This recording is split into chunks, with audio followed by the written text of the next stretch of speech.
Shalom everyone, you're here again with another episode of Tsav Mikra. I thank you again for joining me, like every time. I think it's always very important to say thank you to everyone.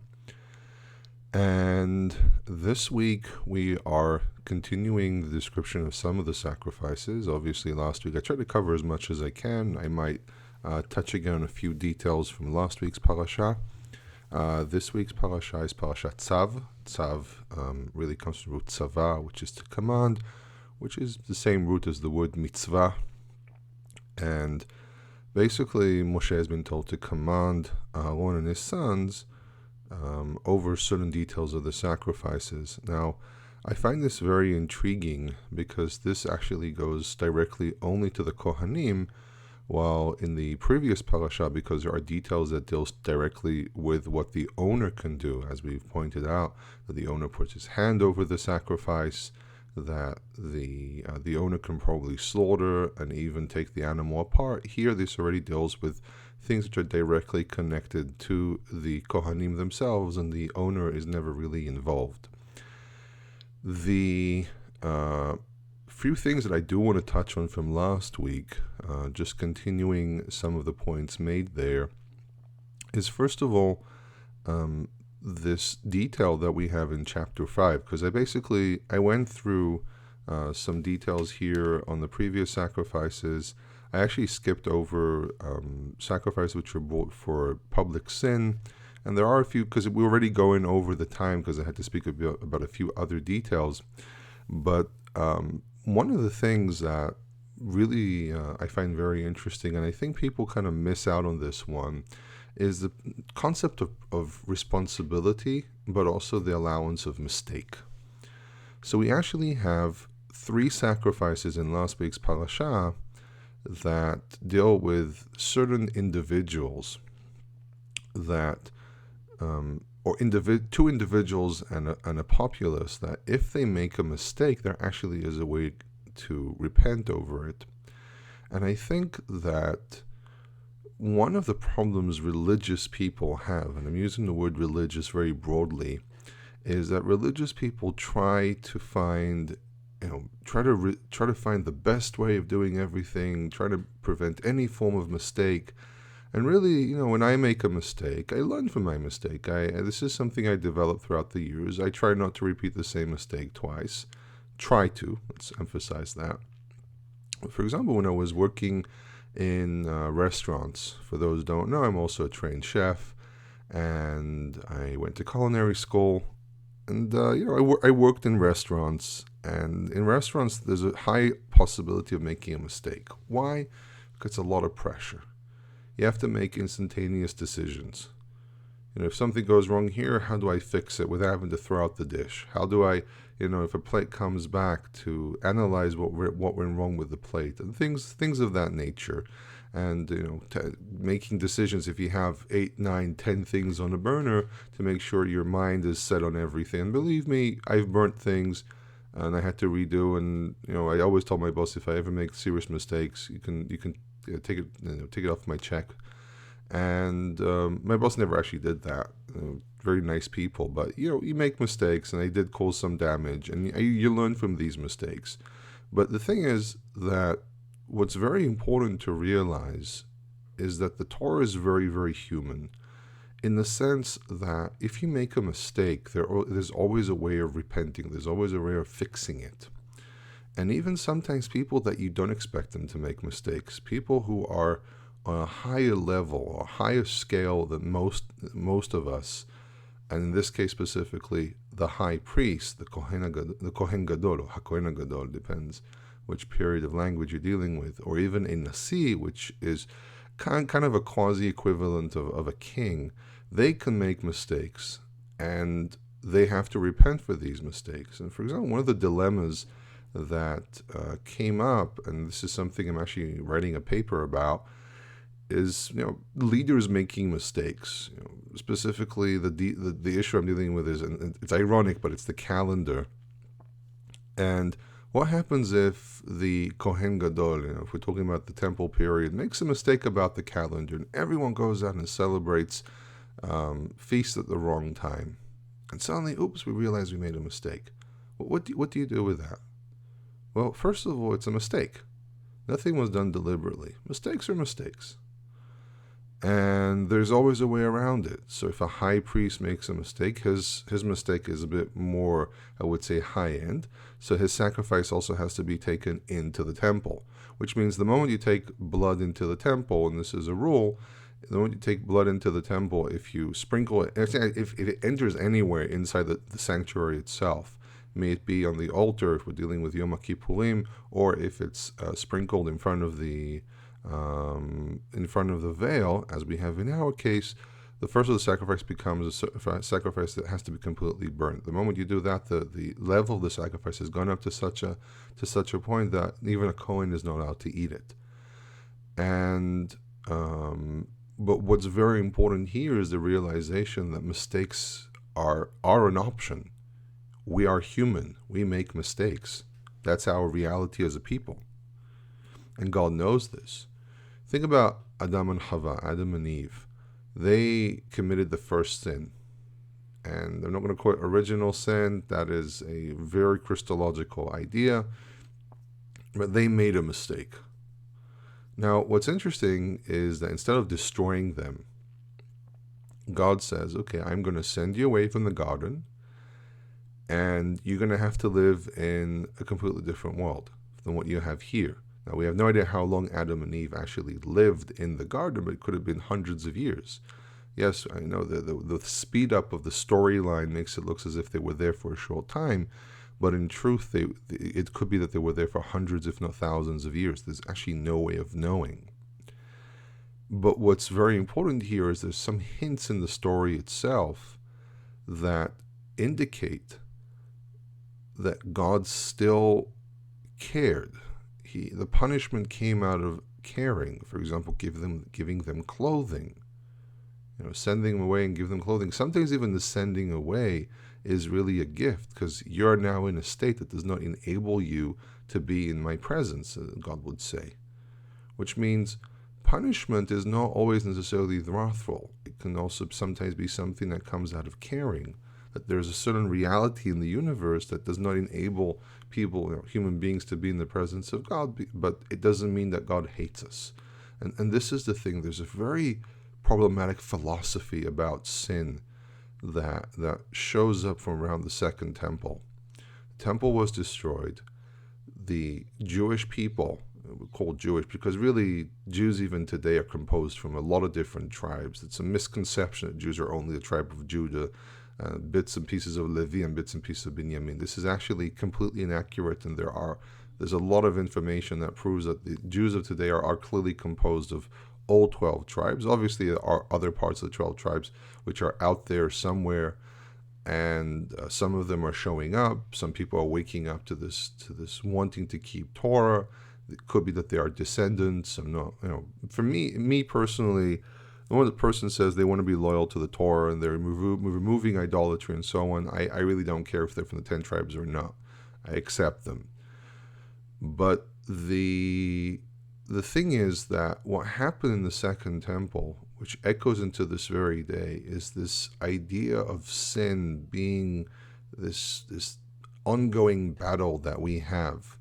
And really, people sin. There's a verse that says that there is no righteous man on earth that does not sin. En tzaddik ba'aretz asher lo yacheta. I think it's Ecclesiastes Kohelet, I think, says that. And it's true. People make mistakes. I mean, it's the reality of being human. And you can still be called a righteous person. But what we have today is this obsession. This happens on all ends. This obsession regarding sin, as if it's this paralyzing power that the moment the sin happens, that's it. You're going to be condemned and everything. Why? Where do you even get that from? Look, we even see great people like the Kohen Gadol, like the Nasi, that can sin, and there's still an opening to get out of it. So we're slightly immobilized today because there's no temple. But who says that God is so vengeful that he's not going to give you a way of repenting? He's not going to give you a way around this problem? I just don't see the logic in that. People are so afraid of sin, and I agree. Yes, we should not sin. There's no doubt about that, but we do. And the Torah recognizes this. It knows that we sin. It understands human nature. God understands human nature. And this is why God says, listen, I have to limit your access to me. You have to be limited. You can't go into the temple. You can't, only certain people, certain individuals that I have chosen. God understands human nature. He created us, didn't he? So he understands how we behave. We must avoid sin as much as we can, but at the end of the day, we do sin. It's just our nature. And I'm not saying, oh, here's a free pass to go sin. No, not even close to that. Unfortunately, people misunderstand things like this sometimes, and they twist it. And there've been enough cases in history of people misunderstood something someone said and ran off with. I personally had a case about 6 or 7 months ago where I said something and was completely misunderstood. I get this message, how dare you? I'm like, I never said that. You completely misunderstood what I said. So this is not a free pass to sin. It's an encouragement that even if you've committed sin, even if you've done things in the past, if you have a dark past or something, or even today, if you're doing things which are presumably not allowed, to be encouraged that there's always a way out. There's always a way of repenting. There's always a way to say, listen, I am stopping this and I'm not doing this anymore. And not to think there's going to be any vengeance against you. The vengeance is only on those who rebel, those who openly rebel, who knowingly, not out of personal weakness, but out of a hubris, go and rebel and sin against God. That's already a completely different subject. And I spoke about that last week, that rebellious sin, there's no way of repenting. There's no sacrifice for rebellious sin. But what's very, very important is to understand that there is always a way out. And I've had people break down in tears in front of me, talking about their past and wanting to return to Torah, and people literally crying. And, you have to be human. You have to understand human nature. You have to allow humans to be humans, to really understand that humans have the ability to bring themselves back up, that Israel has the ability to restore itself, that any human being has the ability to restore themselves and go back to a point where they are closer to our original natural state of cleanliness. And this is one of the points of sacrifice. Sacrifice, the Hebrew word for sacrifice is really korban. A lot of us associate the word sacrifice as giving something from oneself. That's kind of like what we mostly, at least for me as a person who not necessarily grew up in an English-speaking country, but did grow up in an English-speaking environment, that sacrifice is usually associated with the idea of giving from oneself and sacrificing of oneself. It's basically tearing a part of yourself for a greater good. But in Hebrew, korban, though korban does have that association as well, and korban can be associated with someone who is innocent, has been given away. Korban also comes from the word karav. So a lot of questions of etymology are always questions of etymology, but here the root of korban, the nun is an additional nun. It's part of the nominal paradigms that exist, but the word itself comes from the root karav, which is to draw near. And according to several things that I read, the person who brings a sacrifice is drawing near before God. The altar itself was considered to be a place where there's divine presence, where God actually dwells. And when the person brings a sacrifice, they draw near before the altar, which means they draw near before God. And different cultures had different ways of drawing near. In Israel, because there are no statues and there are no symbols that you can grab a hold of. For example, in certain cultures, you would grab a hold of some kind of a symbol of a deity or even a statue and say certain words like an oath or something like that, and that was really drawing near before you God to an actual statue. In Israel, that doesn't exist. But what's the closest place an Israelite can draw near to that we find? It's the altar, because the altar has divine presence on it because of the fire. And the top of the altar is a place where only a Kohen can actually go, because that's the permission of access that that Kohanim have. And the thing that we basically see is that Korban means to draw near. It brings you closer to your God. And in the studies of sacrifices in the ancient world, one of the theories is that the oldest sacrifice is really a shlamim, a peace offering sacrifice, where one communes with his God, that he eats before his God and he puts part of the food in front of his God and communes with his God, which basically means he draws near to his God. And that's a very, very powerful thing, that we have as humans the ability to draw near to God, even for a short period of time, and kind of return to a more Eden-like state. There's a lot of recordings out there today about the temple being a type of God in Eden. There's nothing new about this. These are researchers that I read, which were written decades ago, but it's still very valid.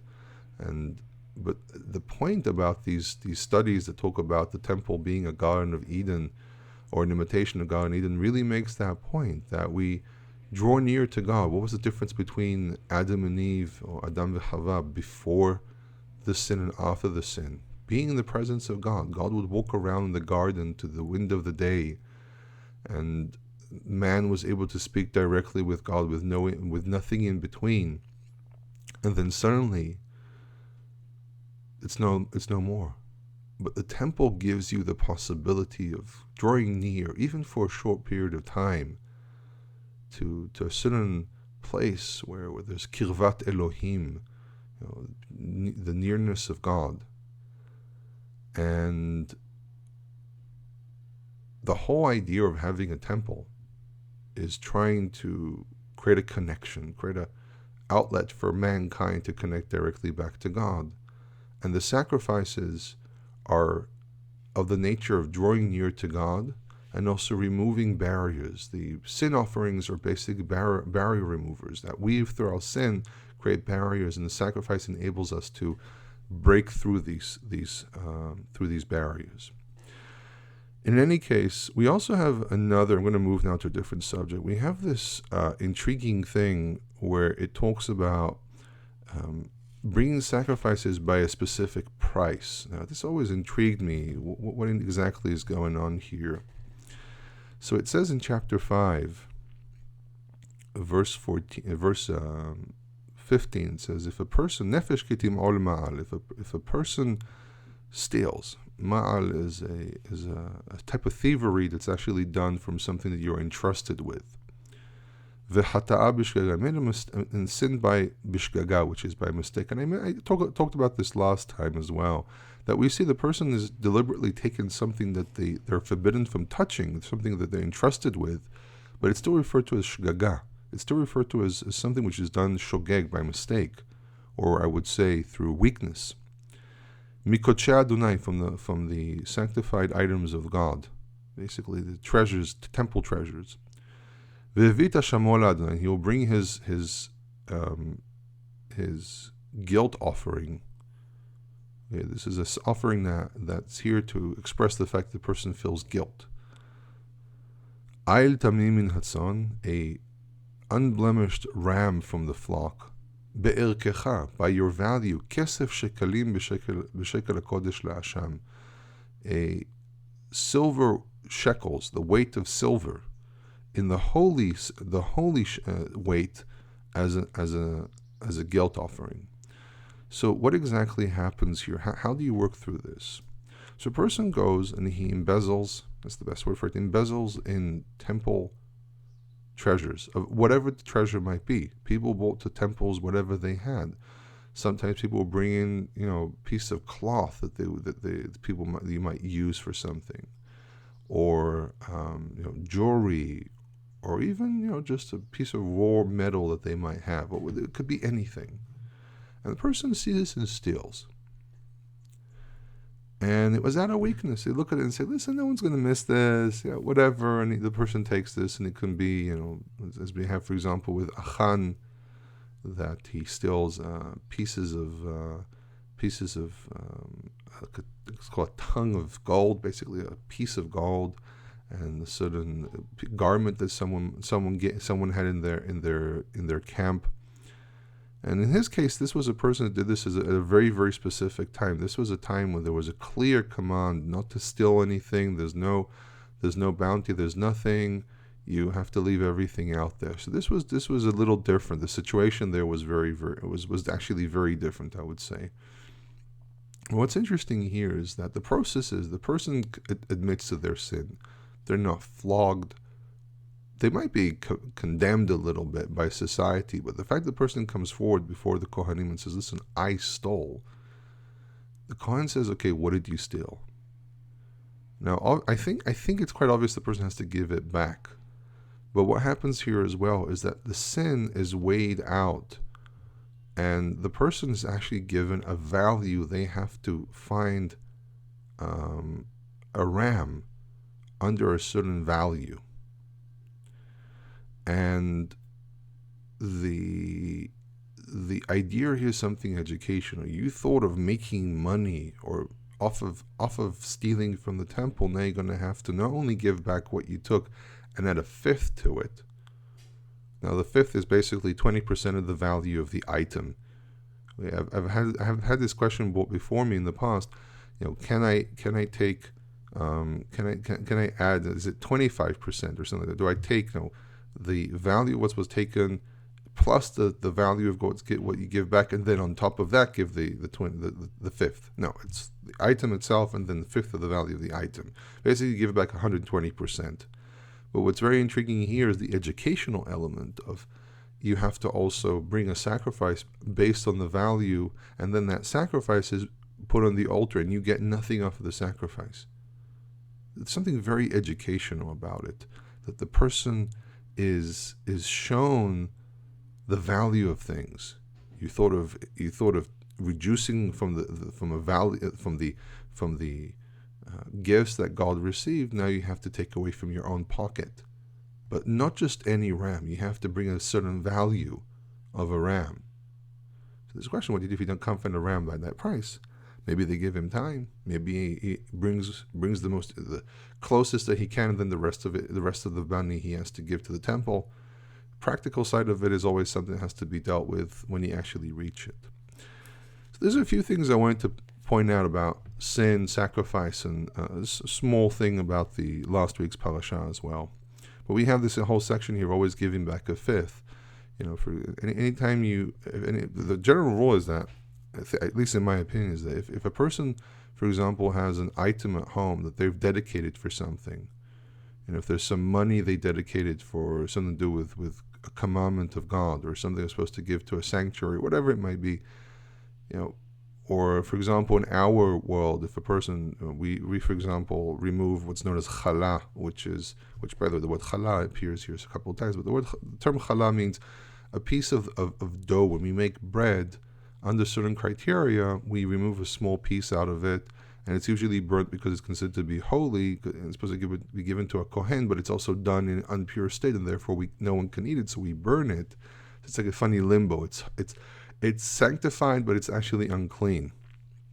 And if someone eats that by mistake, then the person goes to a kohen, and I've actually done this in the past, that you go to a kohen and you say, listen, we had a challah, its value was, say, I don't know if it's like the size of a roll, the value is such and such, and you go to a kohen and you give him the value of the challah plus another 20% of it. So I don't know, I gave the kohen like 5 shekels or something like that, 5 Israeli shekels, just to be on the safe side. And he said, no, I accept this, and that was it. The idea here is that you're compensating for any damage that might exist. So now what we have here in Parashat Tsav, and I know I spoke a lot here about last week's parasha, but it's all really one gigantic piece, really. Vaikra, Tsav. This is just really one huge section that deals with the temple and the temple sacrifices and everything. And then chapter 9 already, next week's parasha is already a new storyline. But what we have here, first of all, is a description of real temple service, how things were done. So the first thing that we have here in chapter 6 is that the first act you do in the temple is you have to clear the space to work. So what does it mean to clear your space to work? A Kohen gets up in the morning, because remember, the Kohanim used to live in the temple itself. This is especially, I think the best depiction is what we have with the Mishkan Shiloh, the tabernacle of Shiloh, where it's very clear that Eli and his sons actually live in the vicinity of the temple. Now, if you go to Shiloh today, there's an area there. You go up the Tel, and then you go down a little bit to the slope, north, kind of like northwest side of the slope there. There's actually an area that's assumed to be the section where the tabernacle was. I actually once made a video, and I lost the video. I don't know where the video is today, but I made a short video for friends of mine just to show them, and it was on my phone. I think I lost the phone or something. But in any case, the process is that Kohen actually lives in the vicinity of the temple, not in the temple itself, but in the vicinity. And the first thing you do is you go and you clear off the altar, because you've been having sacrifices throughout the day, and then you have bits and pieces that have to stay there to be completely consumed. So obviously you're going to have ashes and dirt on the altar itself. So the first thing a Kohen does is he goes up there, he pulls off whatever ashes are left up there. Okay, but he has to be dressed in priestly garments, which is because it's a priestly where you're actually going on the altar itself. As we established, the top of the altar, or the altar itself, is already considered to be a sanctified area. And he removes and he places the ashes near the altar. And then when he's done with that, then he removes his priestly garments and he wears mundane clothing, and he takes the ashes out. And then the ashes become unsanctified, because basically the material is still there, and he takes it out into a pure place outside of the encampment. But from that point on, I think it really takes a mundane level. It's not very clear what happens with this, because if we're talking about a full functional altar, then hundreds of people come, it's going to be a large quantity. So what exactly do you do with all these ashes, with all these remains? It has to be a pure place, which means probably not anywhere near a graveyard or a bathroom or anything like that. But the question that still hangs here is, what is the status of these ashes after they're done? And I know that in the Second Temple period, certain things were actually used to fertilize fields, because the quantities were enormous. But it doesn't prove that this is what you're supposed to do. It's just one of these little, I would say, black holes of information that the Torah doesn't really expand upon anymore. And then the other thing is that he organizes the wood on the top of the altar. And then he has to bring the morning sacrifice, obviously. But what's very interesting here is even such a small thing, the Torah goes into extent to explain this to us, because every action done on the altar is considered to be an important action. Even cleaning the altar is considered to be an important action. The Mishnah describes that there was this, Kohanim would wake up very early in the morning. They were the ones that, they would raffle between themselves who does which work. And they were all interested. There were so many Kohanim, they actually broke it down to several stages. And they had this tool known as a psachtal, which is basically a large barrel that they would put in ashes, and it would sit next to the altar, and then they'll take it out. But they will raffle these different little jobs. The Kohanim, obviously the Mishnah is describing things at an ideal level, but the way it's describing is that the Kohanim were interested. This is mistracted of Tamid. The Kohanim were interested, and they were raffling between them who does which job, and they're all very happy to do it. Obviously, that's a description of the Second Temple, a larger temple. Here we're talking about a small temple. This is still in the level of the Mishkan, and they... obviously, there's a small quantity of Kohanim that do all this work, and each morning someone else does it. But it's pretty amazing that even such a small detail is actually described here. And then we go into another stage here, which is the rule of how to actually sacrifice a grain offering. Now, obviously, grain offerings were done based on using flour. So the basic grain offering here is based on flour with oil and frankincense, and the whole idea is that it does what's called as a kometz. A kometz is basically grabbing a quantity with your fist. Okay? Now, do you use all your fingers, only part of your fingers? Obviously, a thumb is not involved, but the quantity itself is basically what you can actually fit into the small space that develops when you fold in your fingers.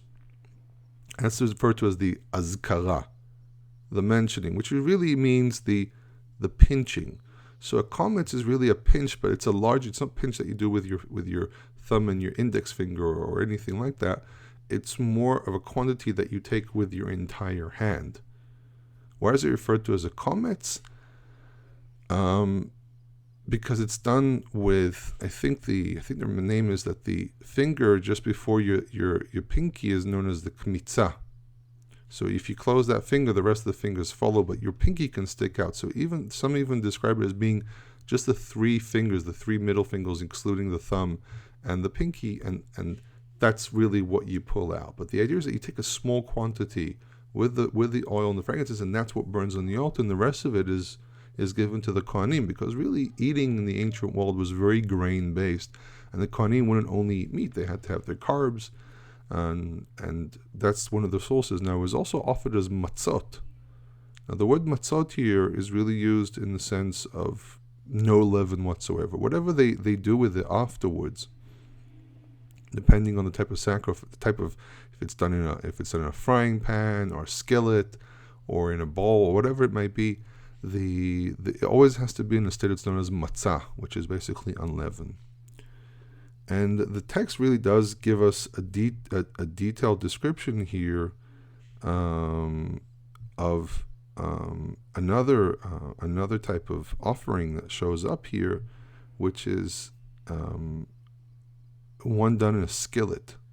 And there's a very unique word here, which is murbechet. This is chapter 6, verse 14. This word murbechet is very, very unusual, and there are a lot of different interpretations here. But the one thing that's very clear is that this sacrifice at one point has to come out as like little bits. I would almost argue it's almost like couscous or something like that, but not necessarily. This could be, tufene min hat pitim. So pitim comes from the root patat, which is little bits. So I'm saying it's like couscous, because couscous, if you ever see traditional couscous, what they do is they have a kind of quasi-soft dough, and then they would roll it in between their hands, and then it would turn into little bits. That's how traditional couscous is made. And the practice here is something that they could eat. Now we know that from some descriptions, that the lowest type of bread that could exist, because the word lechem is a very general word for food.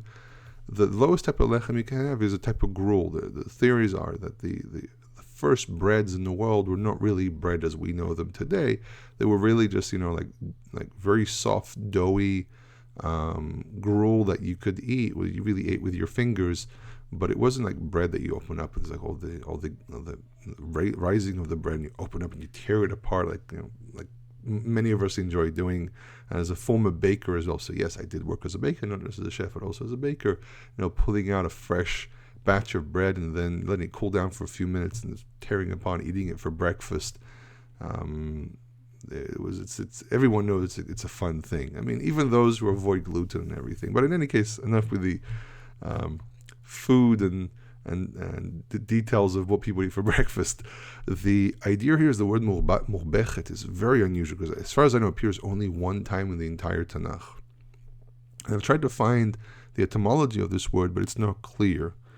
But the root rabach, or maybe even the form, might be that we're looking at some kind of metathesis. Words are moving, or letters are moving around. But the different theories is that it means that it's something which was fried. Basically, it's broken and thrown into oil and frying in oil.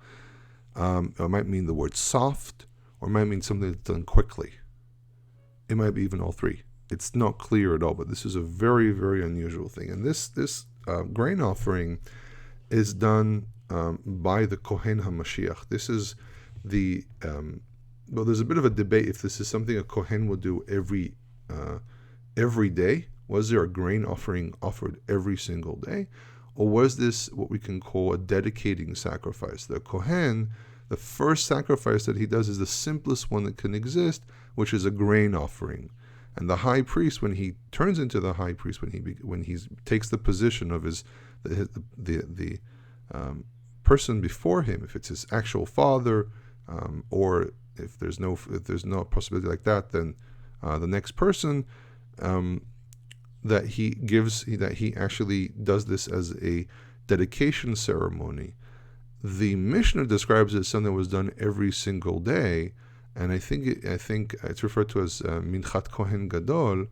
And I think the Mishnah, if I remember correctly, actually describes that any Kohen does this, that the Kohen Gadol wasn't always in the temple, and therefore someone under him would do it in his stead on every single day. This is not very clear. The text doesn't really tell us.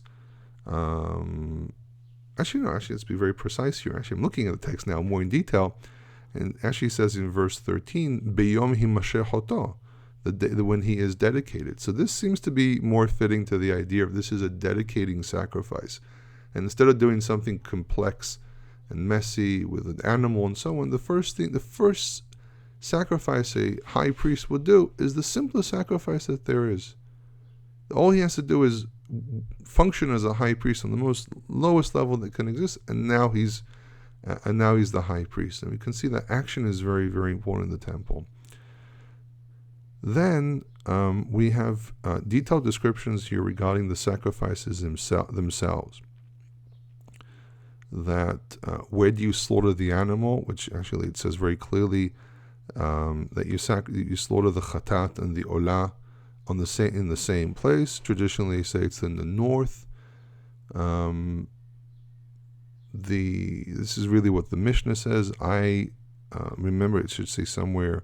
I don't remember exactly where, but it should say somewhere about slaughtering near the north. It might not even say that. I'm just trying to remember, because one of the problems you have is when you grow up inside a very specific system is that your mind automatically tries to go somewhere without really knowing if that information really exists. But what's important here as well is that you would say there's a certain level here of logic that it should be somewhere in the north. The north, in a lot of cultures, was considered to be a sanctified area. And also, if we say that the ramp was in the south, and according to Jewish tradition, the ramp was in the south, then the northern side will be the nearest area to the altar, which is already inside the line of the altar. That's not occupied, because between the altar and the tabernacle, it's already there's the basin. But really, one may argue that basically you can do it anywhere in the court. I mean, that's the most logical thing. But in Jewish tradition, especially in the description of the Second Temple, all the slaughtering, basically the slaughterhouse was to the north, because in the south it was occupied with a gigantic ramp, and then east of the altar was too close to the general public, so they wouldn't do anything there. Then we have these levels here of sacrifice, which are referred to as Kodesh Kodashim. And basically, Kodesh Kodashim means Holy of Holies. So you have this ranking of sacrifices. You have sacrifices which are considered to be sacrifices which are Kodesh Kodashim, which means there's a sacrifice that only the Kohen eats from, or it's completely burnt. The Olah, the burnt offering, is considered to be Kodesh Kodashim. The Asham, the guilt offering, is referred to here as Kodesh Kodashim.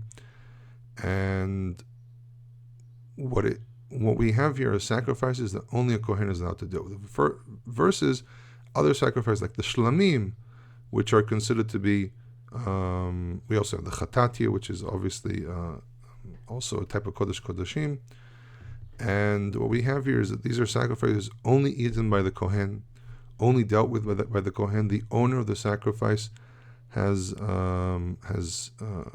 no part in the sacrifice itself. And it actually also stipulates the type of mincha, the type of grain offering that goes with the asham, which means it has to be something which is which is clear that you always give a grain offering with it. And I always find it very intriguing why a sacrifice has to show up with a grain offering. And in truth, I don't really necessarily have an answer, but I think there's something very symbolic in bringing a sacrifice, which is from the animal realm, and a grain offering, which is the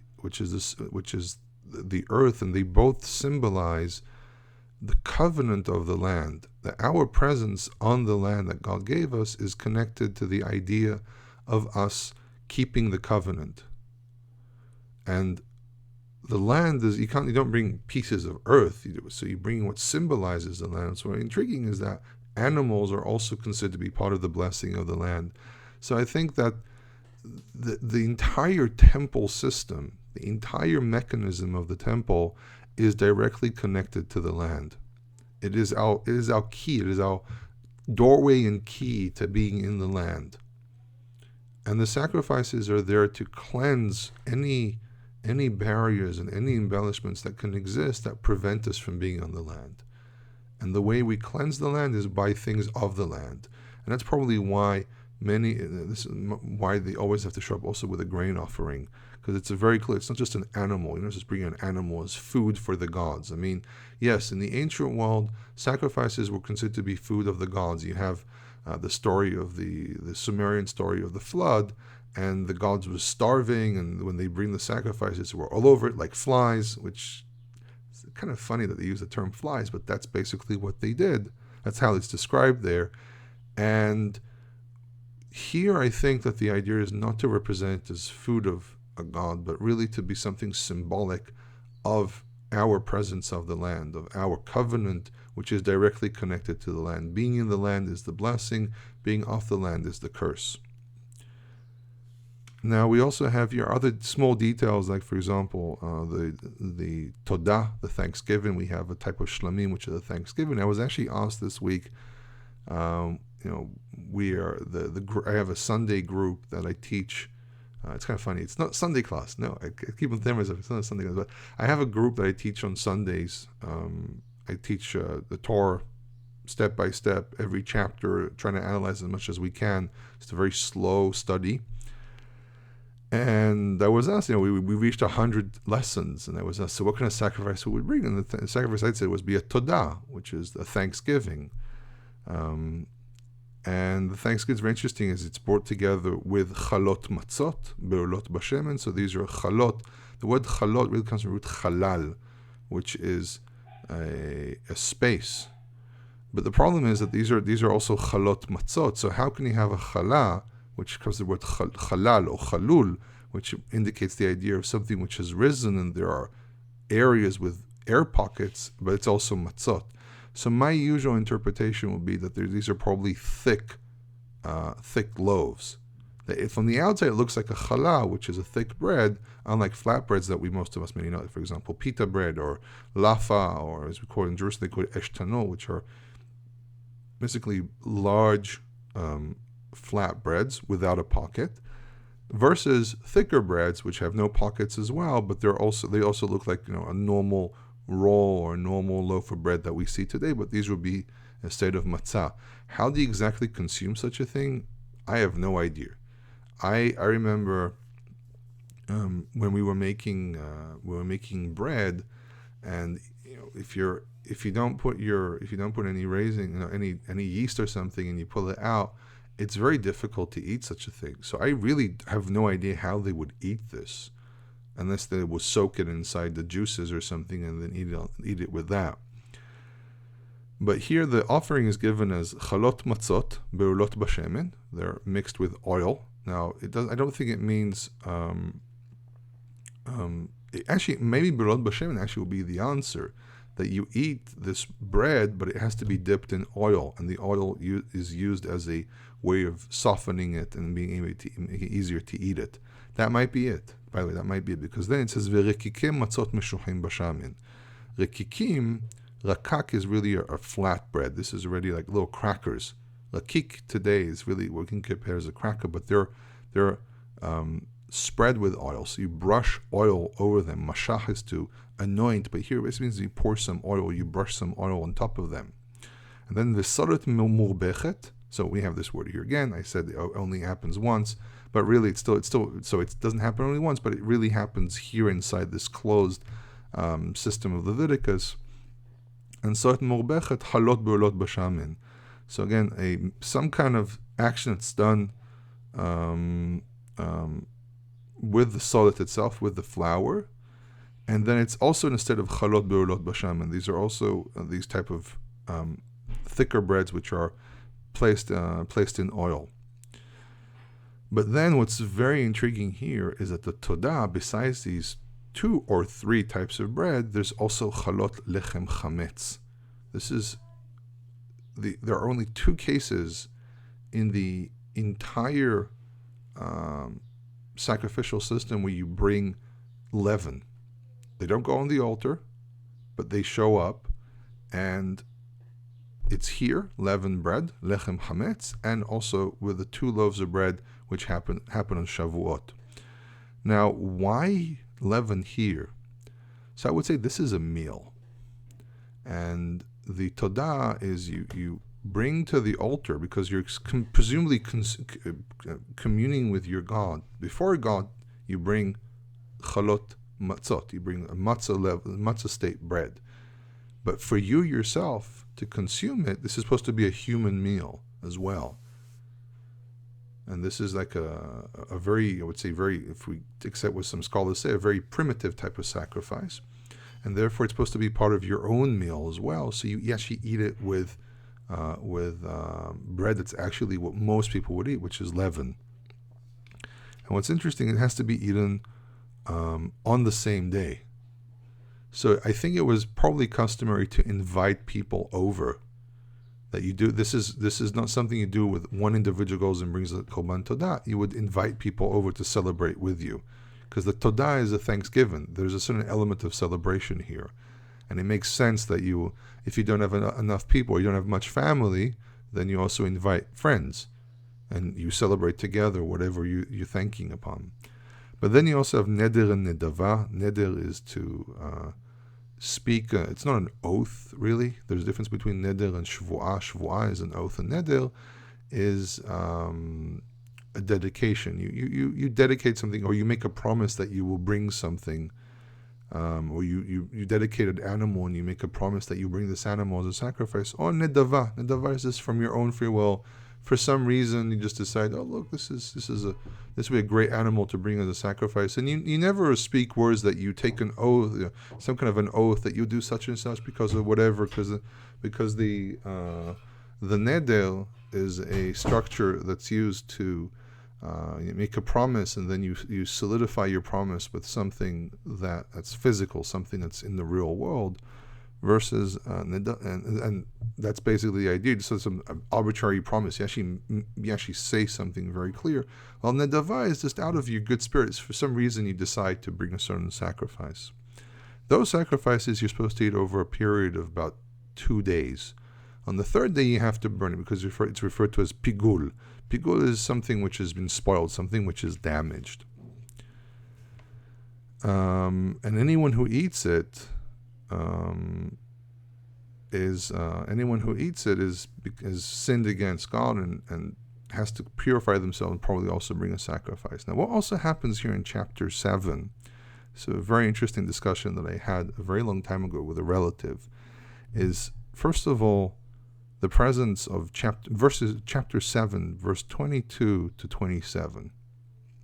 Now, I spoke about this little section, something similar to this last week as well. I'm going to clarify this again. First of all, there are in some Bibles, when you open it up, this section is actually separate. It's a separate part. There's what's known as a parasha. There's a space between. Here, in some versions, like for example, the Tanakh I have in front of me, it's actually connected. It's very interesting, this whole argument of where do you put spaces and everything. It's a different discussion. But what's very important here is the following. It says, Daber el bnei Yisrael, speak to the children of Israel, lemor, saying, Kol chelev shor v'chesev v'hez lo tochelu. All the chelev. Now, how do you define chelev? Chelev is the body parts that we find described earlier in the previous parasha in chapters 1 and 2 of body parts of the animal which are removed, different fats, different intestines, kidneys, not intestines, but the fat which covers the belly itself, the kidneys with their fat, part of the liver. These are referred to as chelev. These are not fat. These are not necessarily considered to be fat.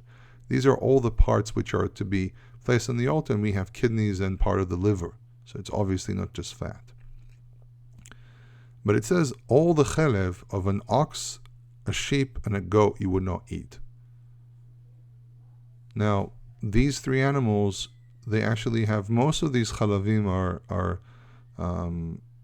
are the same, except for the sheep. The sheep in our region here in the Mediterranean, sheep also have what's known as fat tail. Now, you don't always see this with a lot of sheep that are raised in Europe or South America. Sorry, not South America, New Zealand or Australia. But the variety that we have here in the Middle East have huge tails, and these tails accumulate massive quantities of fat. Some of these tails are just huge. And very commonly it's used as, for example, in gyro meat. You have what's known as shawarma that we have on the top. You have some fat that's actually tail fat. Mediterranean kebab. They sometimes would use tail fat to spice it up. I mean, tail fat has to be used in small quantities because it has a very potent flavor. But the point is that you have to be careful with this because this is one of those fats. Now, there is an argument. There is someone who makes a claim and says, oh, this only happens in the sacrifices. And the warning here is that don't try to snag any of these pieces of fat from the sacrifice. These actually have to go on the altar.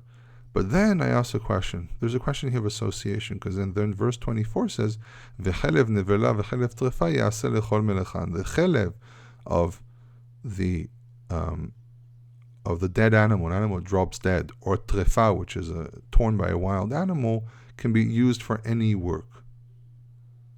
So yes, there is a section here that deals with the temple sacrifices, but then the association with fat or chelev of animals, which you find more in the general world, in the mundane world, you can use them for work, which excludes the possibility of eating them.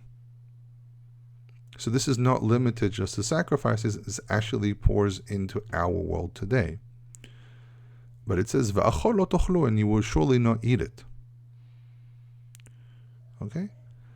So, in Judaism today, we avoid all these different fats. Colon fat, the fat which is on the kidneys themselves, but that's the thing. It's only the fats. The kidneys, that's the argument here. Is the chelev relating just to the fat? Or does it relate to the parts themselves? The body parts themselves as well, the kidneys and the liver. I would say on the safe side, it includes the kidneys and that part of the liver.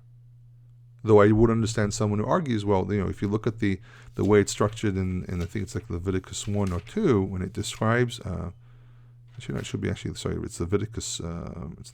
3, where it talks about, when it says, chelev ha'mechaset hakerev, the colon fat, et kol hachever shel hakerev, and all the fat which is on the stomach, v'et shtei haklayot, v'et hachelev asher alehen, one may argue very easily that the chelev asher alehen clearly indicates that there's a difference between the kidney and the chelev, which seems to be the fat which is upon them.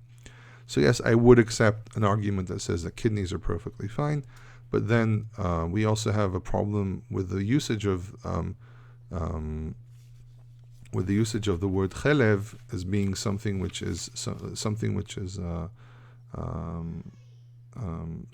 means the prime part. So yes, in Judaism they say the kidney is not part of the chelev. Karaites say the kidneys are part of the thing known as chelev. Whatever the opinion may be. Anyhow, buying, for example, large animal kidneys are something you don't really find in stores anyhow, and liver is usually trimmed anyhow as well. So there's not really a chance of this happening anyhow. I mean, and most Westerners don't eat liver or kidneys, and here in Israel, most of the liver and kidneys you find are chicken, so you really don't have that problem. But what's very important here is to indicate that it's not, as I said last week, it's not every fat. The tail fat, which is I think the biggest issue that we have here, is the real problem, because it's referred to as chelbo ha'aliyah temimah. This is, if you go back to chapter 3, verse 9, it is referred to as a chelev, chelbo, it's chelev, and therefore it seems to be very clear that does fall in the category of chelev. So people ask the question, why is it that that in Judaism people do eat the chalev, because and the answer is probably, first of all, probably because there were some people who believe that this prohibition is only on sacrifices, which is obviously an incorrect assumption. And there might have been some kind of people, that custom might have existed under a misunderstanding. And then what happened was it was such a widespread practice that certain people said, well, listen, it must be that this is allowed because, look, we actually practice it. This is obviously a theory. And then a midrash came out saying, well, if we eat this, obviously there's a reason. They say, it has to be all the chelev, which is the same in the ox, the sheep, and the goat, which excludes, and this is what the midrash in Chulin says, to exclude the tail fat, which does not exist in the ox and the goat. And this is how they explain why people eat the tail fat. In any case, we have here at the end of this parasha the dedication of Aaron and his sons, and there's a whole series of sacrifices here and the ceremony of wearing the clothing, and it's basically a process. You transition from one stage to the other through the usage of these sacrifices. And anyone can read this because this is really straightforward. There's a depiction of which parts are which parts are burnt, which parts are eaten. It doesn't say that they actually physically eat it, but the point is that you have parts which are given to Moshe. Moshe is officiating here as a type of Kohen just for now because there's no one else, and he is the highest level person amongst Israel. And what's interesting, just this something I'm going to be writing about a little bit more on my blog, but what's very interesting here is the hidden number 7. The term "as the Lord commanded Moses" appears 7 times. It's very common for little bits and pieces like this to show up in different places in different texts. And I actually plan on writing a short article about hidden 7, places where the numeral 7 is hidden around the text. That there are 7 words of this or 7 times that, and it shows the planning of how these texts were written. This wasn't just done just because there was actually a lot of intelligence behind writing these texts. In any case, I hope you enjoyed this recording. As you can see, this week we're a little bit under an hour. And again, if there are any questions, any things that I can help her out with, HebrewInIsrael@gmail.com. Don't forget to like and subscribe. Don't forget to like the Facebook page. If you've never heard of Hebrew in Israel, you can go to the Facebook page, also the website, HebrewInIsrael.net, one word, no capital letters. And again, I always say if there are any questions that people have, things they want to be made into videos or little recordings like this, just send me an email or leave a comment below. And don't forget to also share. Sharing is caring. It enables other people to know about this channel. And because I have people saying, I never heard of you, and now I see this, and they're just writing back to me saying, I heard this video and I heard that video. And so the more you share and the more you like and the more interaction there is, the more exposure anything receives. If it's Facebook, if it's YouTube, if it's the website, the more clicks a website has, the more popular it becomes on searches. In any case, thank you for joining me again, and I hope you learned something new out of this. If not, that you reviewed something you already know. And if you listen to this during Shabbat, so Shabbat Shalom, or just before Shabbat, have a Shabbat Shalom. If you listen during the week, hope you're having a great week. And I will join you again next week for Parashat Shmini. Kol Tov.